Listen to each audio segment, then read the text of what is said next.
नमस्कार। आकाशवाणी जयपुर अजमेर से प्रस्तुत हैं प्रादेशिक समाचार।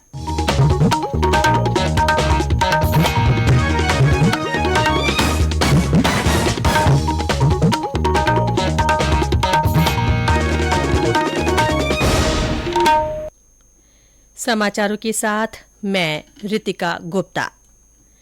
विजय दिवस पर आज राष्ट्रपति द्रौपदी मुर्मू, प्रधानमंत्री नरेंद्र मोदी और रक्षा मंत्री राजनाथ सिंह ने 1971 के भारत पाक युद्ध में शहीद हुए जवानों को श्रद्धांजलि अर्पित की है और वीरों के बलिदान को याद किया है।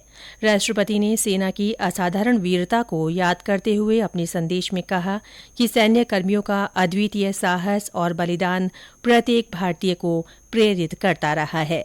प्रधानमंत्री ने अपने संदेश में कहा कि देश को सुरक्षित रखने में सेना के जवानों की भूमिका के लिए राष्ट्र हमेशा सशस्त्र बलों का ऋणी रहेगा। रक्षा मंत्री राजनाथ सिंह ने विजय दिवस के अवसर पर आज सुबह नई दिल्ली में राष्ट्रीय युद्ध स्मारक पर पुष्प चक्र अर्पित किए। भारतीय सेना का आभार व्यक्त करते हुए श्री सिंह ने अपने संदेश में कहा कि राष्ट्र आज सेना के अनुकरणीय साहस, वीरता और बलिदान को नमन कर रहा है। विजय दिवस पर प्रदेश भर में भी शहीदों के सम्मान में विभिन्न कार्यक्रम हो रहे हैं। जोधपुर में कोणार्क युद्ध स्मारक पर आयोजित कार्यक्रम के माध्यम से पूर्व सैनिकों के साथ एकजुटता का संदेश दिया गया। कार्यक्रम के मुख्य अतिथि पूर्व सांसद गज सिंह थे। कार्यक्रम में युद्ध में सर्वोच्च बलिदान देने वालों के सम्मान में पुष्पांजलि अर्पित की गई। इसके बाद स्मारक पर 108 फीट का राष्ट्रीय ध्वज फहराया गया। कोणार्क कोर कमांडर ने वीरता पुरस्कार विजेताओं को सम्मानित भी किया।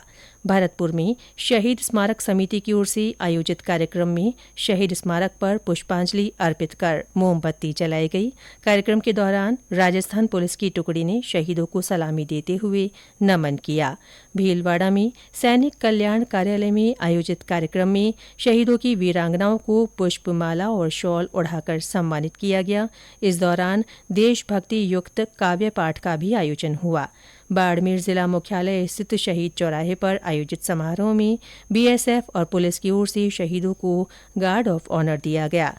कार्यक्रम में शहीदों की वीरांगनाओं और उनके परिजनों का सम्मान किया गया। देश आज 1971 के भारत पाक युद्ध में जीत की वर्षगांठ विजय दिवस के रूप में मना रहा है। 16 दिसंबर 1971 को पाकिस्तानी सेना प्रमुख जनरल आमिर अब्दुल्ला खान नियाजी ने हार के बाद ढाका में लेफ्टिनेंट जनरल जगजीत सिंह अरोड़ा के नेतृत्व वाली संयुक्त सेना के समक्ष 93,000 सैनिकों के साथ बिना शर्त समर्पण कर दिया था। इस युद्ध के अंत से स्वतंत्र बांग्लादेश का उदय हुआ। आजादी का अमृत महोत्सव के तहत सीमा सुरक्षा बल की ओर से आज से जोधपुर से मोटरसाइकिल रैली रवाना हुई। रैली में 15 बाइकर्स भाग ले रहे हैं। रैली राज्य के विभिन्न जिलों से होती हुई कल शाम कोटा पहुंचेगी। इस दौरान देशभक्ति और बंधुत्व का संदेश फैलाने के लिए 400 किलोमीटर की यात्रा तय की जाएगी।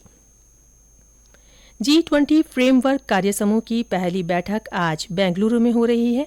2 दिन की ये बैठक कल बेंगलुरु में हुई भारत की G20 अध्यक्षता में वित्त और सेंट्रल बैंक उप प्रमुखों की पहली बैठक के बाद हो रही है।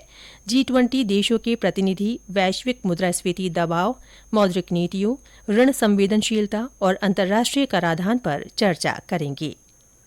भारत की अध्यक्षता के अंतर्गत G20 के विकास कार्य समूह की पहली बैठक कल मुंबई में संपन्न हुई।